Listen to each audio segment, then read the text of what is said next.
लेकिन गृह मंत्री जब से 2008 से यहाँ आए हैं तब से दतिया को बदनामी बहुत मिली है। तो मध्य प्रदेश में कोई इनकी छाप है नहीं। जो कुछ भी है वो दतिया में इनको सारी सुविधाएं मिली हुई हैं, जितनी सुविधाएं इनको लगती हैं। कलेक्टर एसपी इनके आगे पीछे घूमते हैं, उनके देख रेख में इनको सारी सुविधाओं का ये भोग मान करते हैं। इसलिए दतिया के अलावा ये कहीं नहीं जाते और पूरा परिवार दतिया डला रहता है। देखना उनके दोनों लड़के, उनके दोनों भाई, उनके दोनों दामाद, वो।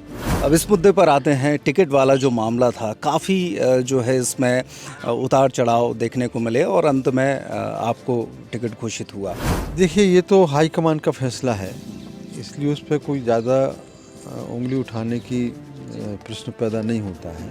तो पहले सर्वे में अवधेश नायक जी का नाम आया, उनको टिकट मिल गया। अवधेश नायक की दरिया दिली की तारीफ भी करना पड़ेगी कि टिकट कटने के बाद आदमी घर बैठ जाता है। सत्तारूढ़ पार्टी के खिलाफ और इनके खिलाफ बहुत ज़्यादा एंटी इनकम्बेंसी है, तो वो मुद्दा भी हम लोग उठाएंगे कि दतिया से केवल 3 लोग बीजेपी में टिकट मांग रहे थे, गृह मंत्री जी, उनके सुपुत्र और उनके भतीजे। चौथा भारतीय जनता पार्टी का कार्यकर्ता टिकट मांगने की हिम्मत ही नहीं कर पाया। शिवराज सिंह ही उन अन्य नेताओं की अपेक्षा सबसे अच्छा चेहरा माने जाते हैं। क्या लगता है फाइनली कितनी सीटें कांग्रेस लेकर आ सकती है? देखिए, जिस तरह के अभी आप ही लोग जो सर्वे विभिन्न चैनल दिखा रहे हैं, उससे तो ये लग रहा है कि 140 सीटों से ज़्यादा कांग्रेस आ रही है। कि हम नारी सम्मान निधि के रूप में प्रत्येक महिला को प्रत्येक माह में 1500 रुपये देंगे। तो लाडली बहना ने भी सोच लिया है कि नवंबर तक हम इनका ले लेंगे और दिसंबर से हम कांग्रेस का लेंगे। 500 में चले।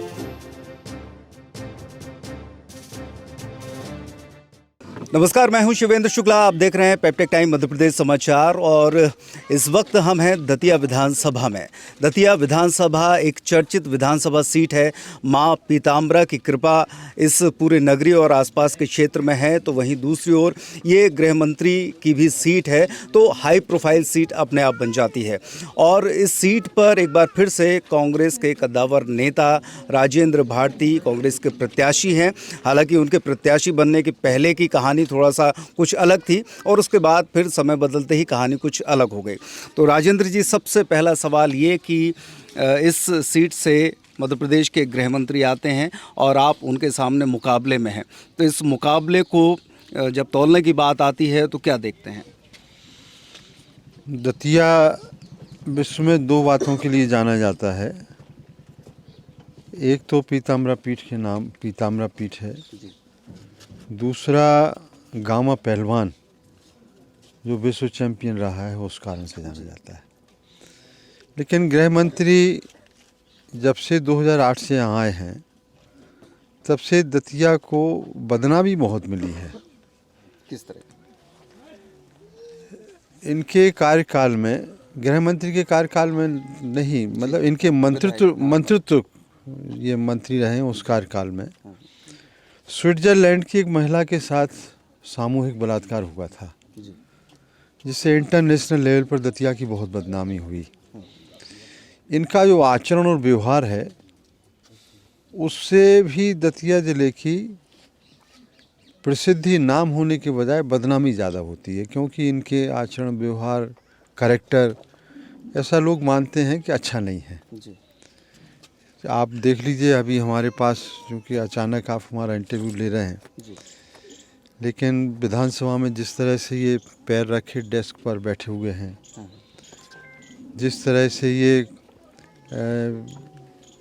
भांडेर विधायक रक्षा सिरोनिया के साथ व्यवहार और आचरण कर रहे हैं पीताम्बरा पीठ मंदिर में बैठ के, और जिस तरह से ये महिलाओं को देख के व्यवहार करते हैं, उससे बदनामी बहुत होती है। अब रही जहाँ तक इस चुनाव की बात, तो चुनाव में 2008 में ये आए।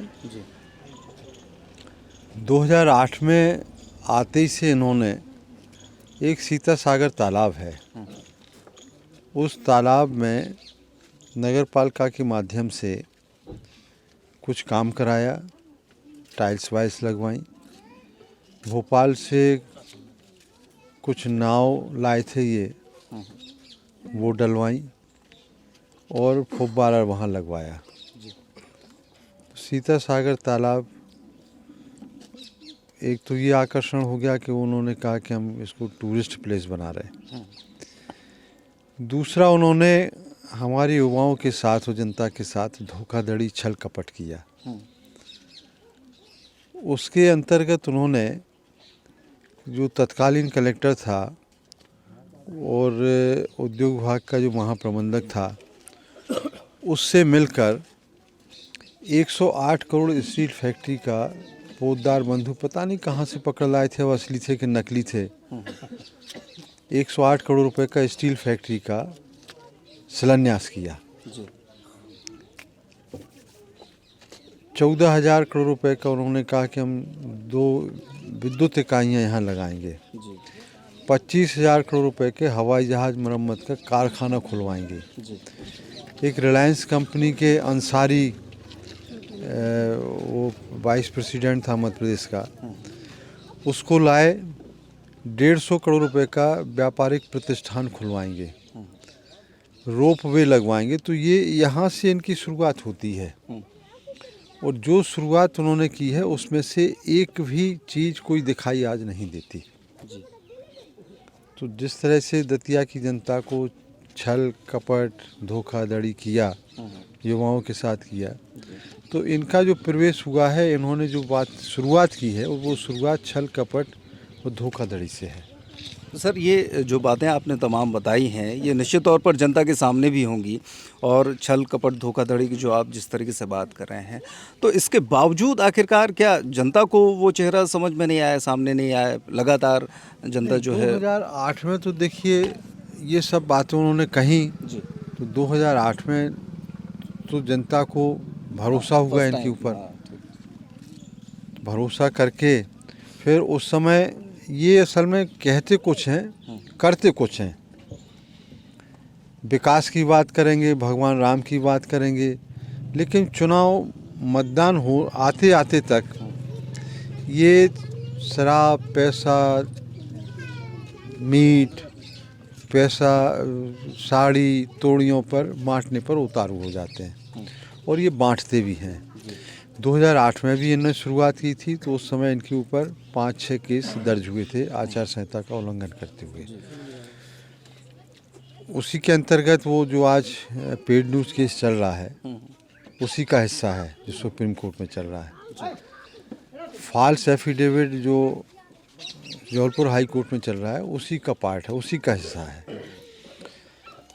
2013 में भी इन्होंने वही अपने प्रैक्टिस की, पैसा बांटा, और 2018 में भी उन्होंने वही किया। लेकिन धीरे धीरे जनता को ये सब समझ में आ गया और ये पूरी तरह से एक्सपोज हो गए हैं। नतीजा ये रहा कि 2018 में केवल 2,500 के अंतर से ये चुनाव जीते। अब 2018 के बाद 2023 है, जो अंतर था वो अंतर लगभग खत्म हो गया है, क्योंकि 5 साल में इन्होंने आम जनता को और ज़्यादा परेशान किया। कांग्रेसियों के ऊपर लगभग 300-350 कांग्रेसियों के ऊपर फर्जी केस लगवाए, जेल भेजा, बहुत परेशान किया। ये केसेस की बात आती है, आपके ऊपर भी सुनने में आया है कि उनके द्वारा इस तरह की तमाम चीज़ें, आरोप और केसेस वगैरह लगवाए गए? हमारे बहुत सारे जो कांग्रेसी साथी उन पर भी केस उन्होंने लगवाए। मुरारी लाल गुप्ता जी, स्वर्गीय मुरारी लाल गुप्ता जी के ऊपर भी उन्होंने फर्जी केस लगवाया। हमारे ऊपर भी फर्जी केस लगवाया। हमारे बड़े भाई, छोटे भाई, उनकी छोटे भाई की पत्नी, भतीजे, सबके ऊपर उन्होंने केस लगवाया। हमको भी जेल भेजा। हम परिवार में 3 लोग जेल गए। मैं गया, हमारे बड़े भाई गए, हमारा भतीजा गया। तो उससे अब केवल इसलिए हम लोगों को जेल भेजा है, कांग्रेसियों को जेल भेजा, कि सारे कांग्रेसी जो इनके क्रियाकलाप हैं, जो इनकी एक्टिविटीज़ हैं भ्रष्टाचार की, बेईमानी की, दमन की, शोषण की, उसके खिलाफ कांग्रेसी आवाज़ उठाते हैं। तो आवाज़ नहीं उठाएं, जनता पे और जुल्म ढाते रहें, ये उसके खिलाफ, इनके क्रियाकलापों के खिलाफ कोई उंगली ना उठाए, कोई ना बोले, इसलिए कांग्रेसियों के ऊपर भी केस लगाए गए और जेल भेजे गए।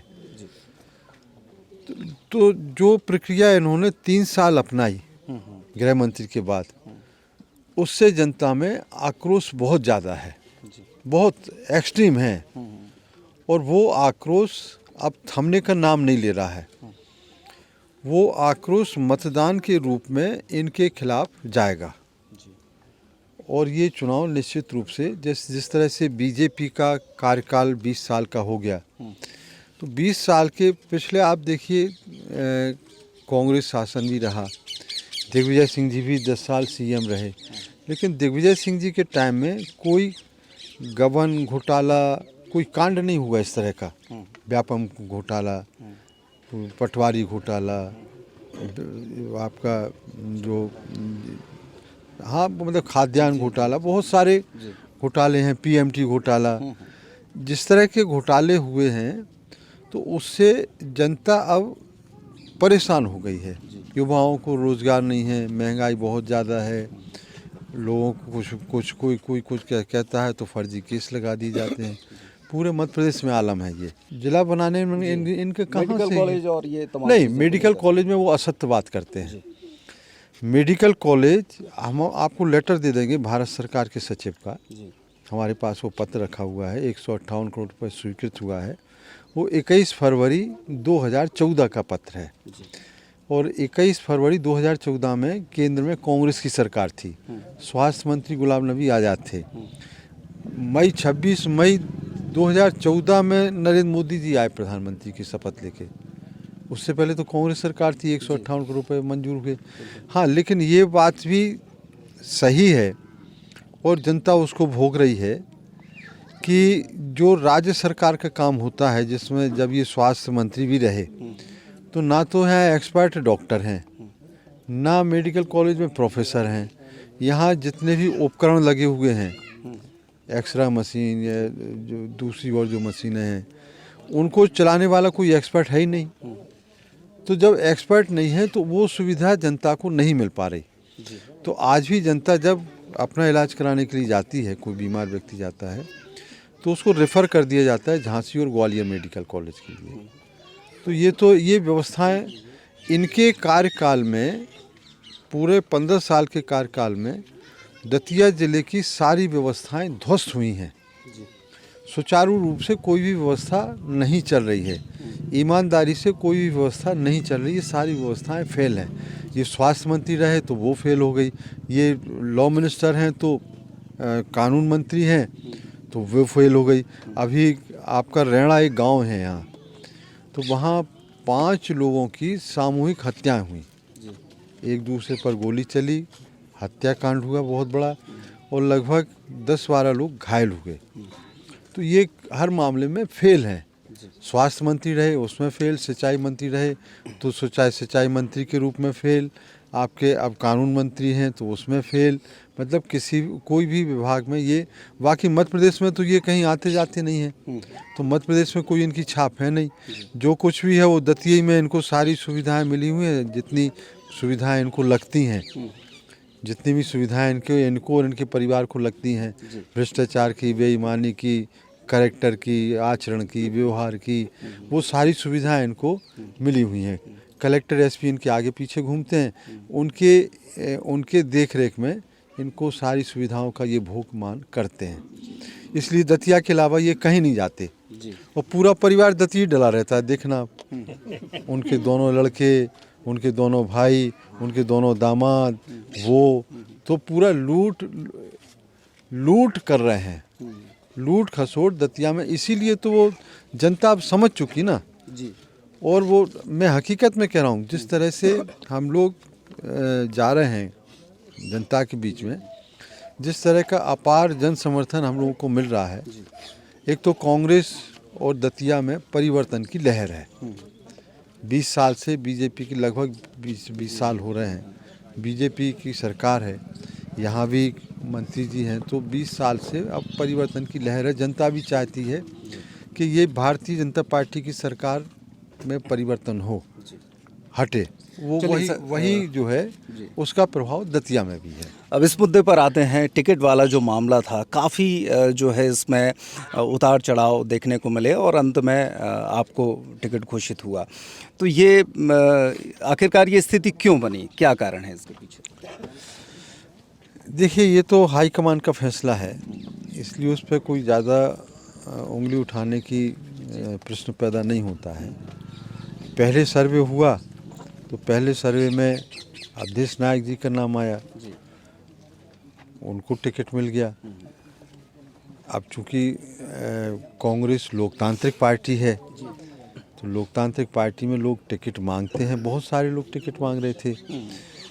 बीजेपी में बड़ा दुर्भाग्य है कि दतिया से केवल 3 लोग बीजेपी में टिकट मांग रहे थे, गृह मंत्री जी, उनके सुपुत्र और उनके भतीजे। चौथा भारतीय जनता पार्टी का कार्यकर्ता टिकट मांगने की हिम्मत ही नहीं कर पाया। कांग्रेस में इसके उल्टे स्थिति है। कांग्रेस में हर व्यक्ति, हर कार्यकर्ता टिकट मांग रहा था जो अपने आप को उस लायक समझ रहा था। तो पहले अवधेश नायक जी का टिकट हुआ, क्योंकि हम उसमें प्रतिस्पर्धा में शामिल थे, तो हमने अपना प्रयास किया। फिर से दोबारा सर्वे हुआ, दूसरी बार जो सर्वे हुआ उसमें हमारा नाम आया, तो उस आधार पर हमको टिकट पार्टी ने दिया। तो अब अवधेश नायक जी आपके साथ हैं? अवधेश नायक जी पूरी तरह से हमारे साथ में हैं, और अवधेश नायक की दरिया दिली की तारीफ भी करना पड़ेगी कि टिकट कटने के बाद आदमी घर बैठ जाता है, आक्रोश होता है, लेकिन वो सब कुछ भूल के पार्टी के हित में हम लोगों के साथ में लगातार काम कर रहे हैं। ऐसी कंडीशन में एक बड़ा मतलब ऊहापोह की स्थिति होती है कि पहले टिकट घोषित हो गया और उसके बाद वापस लिया, तो कमलनाथ जी या दिग्विजय सिंह जी ने ऐसा कौन सा मंत्र फूंक दिया कि अब वो साथ हैं, जैसा कि आप कह रहे हैं, या केवल नाम है साथ का? नहीं, ये बड़े नेताओं का भी कमाल है भाई। बड़े नेता इसीलिए तो होते हैं जब परिवार, कांग्रेस परिवार में यदि कोई किसी तरह के मतभेद हो जाते हैं, तो बड़े हमारे जो नेता हैं वो उन मतभेदों को दूर कर देते हैं। तो हम सारे लोगों के मतभेद दूर हैं, और हम लोग सब संयुक्त रूप से कांग्रेस पार्टी यूनाइटेड होके काम कर रही है। सर, जैसा कि अभी ये तमाम बातें हुई हैं, इसमें बहुत सारी चीज़ें निकल कर आ रही हैं कि जो वर्तमान विधायक हैं, मंत्री हैं, उनके खिलाफ ये चीज़ें हैं। तो क्या ये चुनाव जो है आपके द्वारा केवल इसी विरोध के स्तर पर लड़ा जा रहा है, या विकास की कोई योजनाएं हैं, कोई रोड मैप है?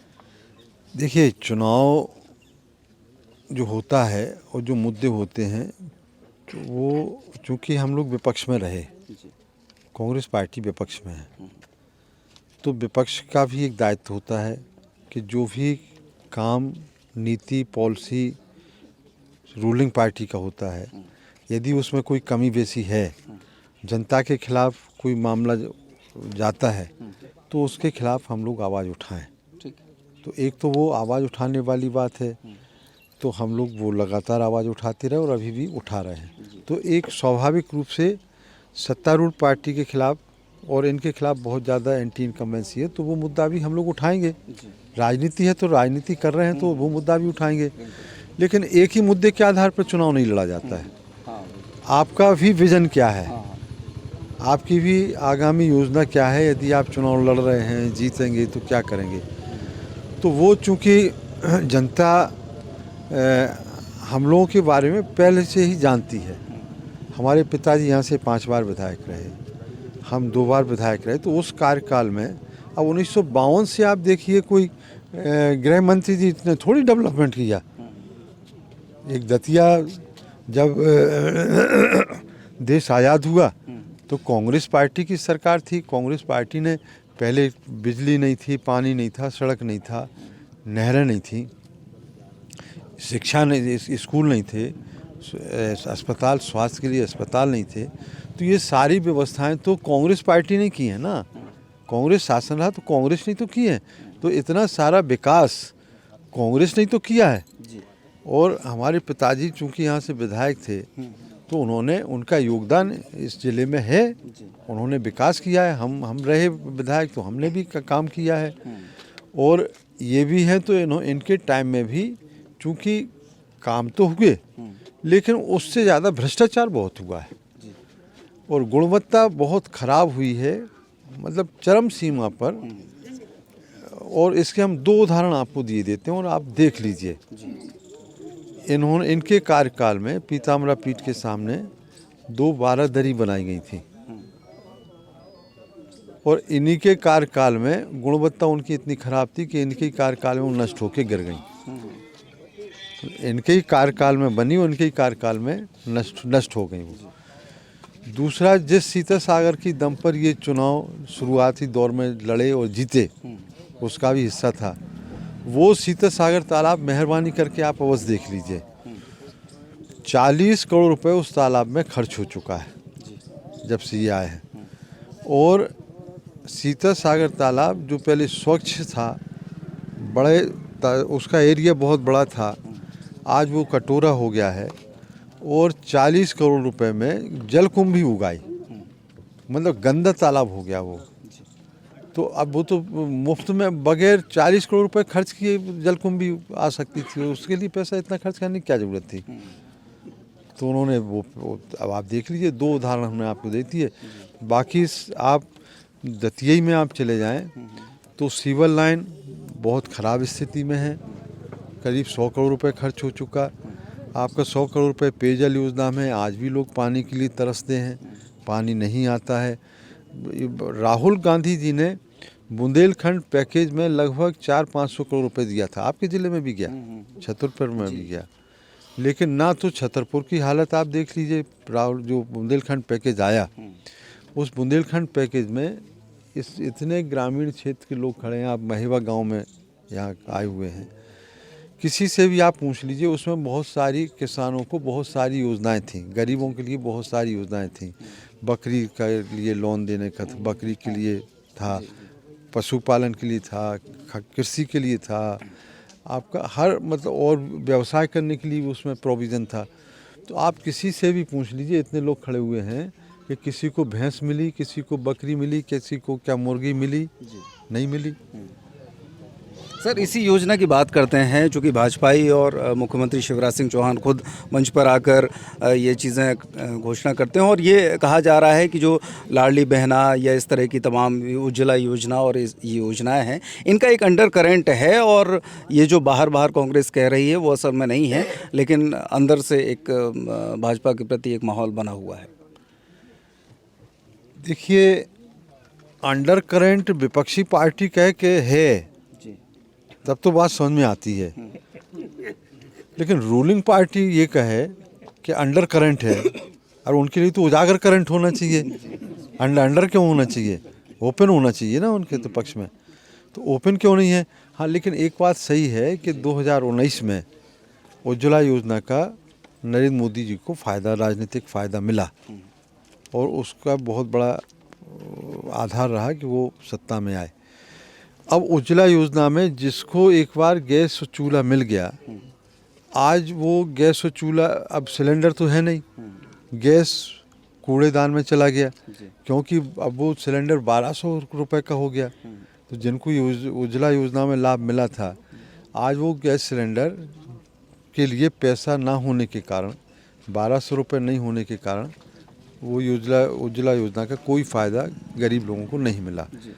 जहाँ तक आपकी बहना, लाडली बहना योजना है, तो लाडली बहना योजना शिवराज सिंह जी ने हिमाचल प्रदेश और कर्नाटक में कांग्रेस ने जो ये पॉलिसी लागू की, ये योजना लाई, उसकी नकल इन्होंने यहाँ की, लेकिन नकल करने में वो बहुत लेट हो गए, क्योंकि चुनाव से 2 महीने पहले उन्होंने की। अब वो तो 20 साल से थे, 2003 से भारतीय जनता पार्टी की सरकार थी, तो लाडली बहना उनको 2023 में याद क्यों आई, 3 में याद क्यों नहीं आई, और इस बीच में उनको याद क्यों नहीं आया।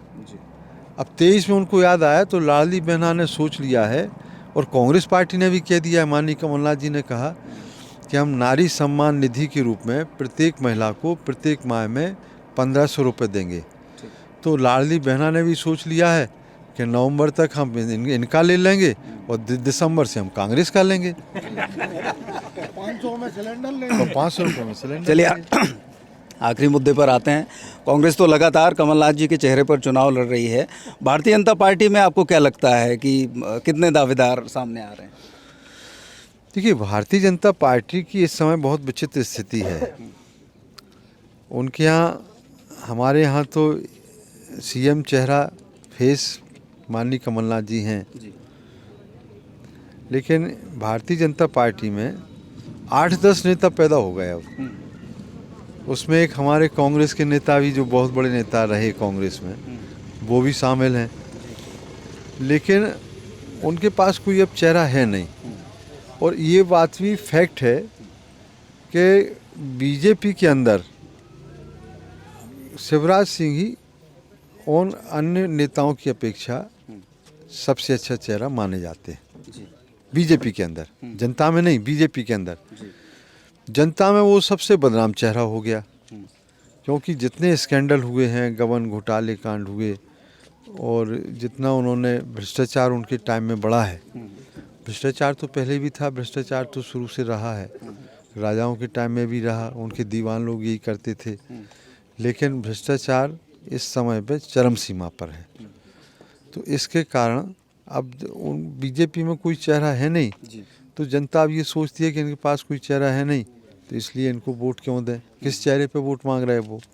कमलनाथ का अच्छा चेहरा है, बहुत बड़े कमलनाथ जी इस देश के उद्योगपति भी हैं, तो उनके कारण यदि सही बात भी है कि यदि माननीय कमलनाथ जी सीएम रहते और सरकार नहीं गिरती, तो मध्य प्रदेश में बहुत सारे उद्योग लग जाते अभी तक, और कमलनाथ जी मुख्यमंत्री बनेंगे तो मध्य प्रदेश में बहुत बड़े उद्योग भी यहाँ आएंगे। लोग यहाँ जो बड़े बड़े व्यापारिक प्रतिष्ठान हैं, वो निश्चित रूप से यहाँ आएंगे। क्या लगता है फाइनली कितनी सीटें कांग्रेस लेकर आ सकती है मध्य प्रदेश में?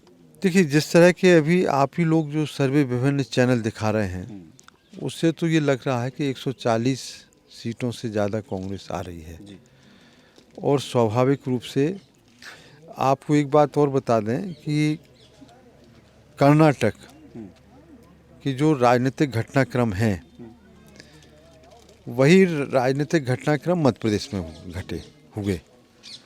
कर्नाटक में 5 साल पहले ही बीजेपी की सरकार आई थी, लेकिन राजनीतिक घटनाक्रम ऐसा घटा कि पहले सरकार जेडीएस की और कांग्रेस की थी, विधायकों की खरीद फरोख्त हुई, उसके कारण सरकार गिर गई। भ्रष्टाचार बहुत ज़्यादा था, बड़ा 40% कमीशन।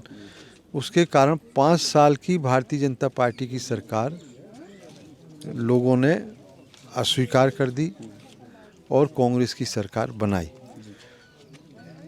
मध्य प्रदेश में भारतीय जनता पार्टी की 18 साल से सरकार है।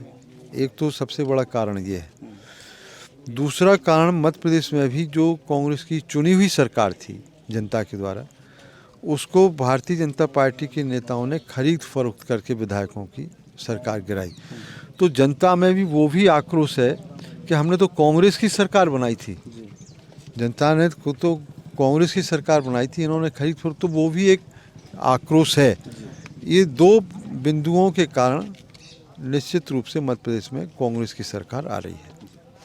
तो ये थे राजेंद्र भारती जी, जिन्होंने अपनी बात सामने रखी और किस तरीके से जो वर्तमान में भारतीय जनता पार्टी के प्रत्याशी हैं, प्रदेश के गृह मंत्री हैं, उनके जो कामकाज हैं उनको लेकर तमाम तरह के कमेंट किए और एक विश्वास जताया है कि निश्चित तौर पर जनता न सिर्फ उनसे ऊब गई है, बल्कि मुख्यमंत्री के चेहरे से भी ऊब चुकी है और अब मध्य प्रदेश में कांग्रेस पूरे बहुमत के साथ सरकार बनाएगी। कैमरामैन रोहित पाठक के साथ शिवेंद्र शुक्ला।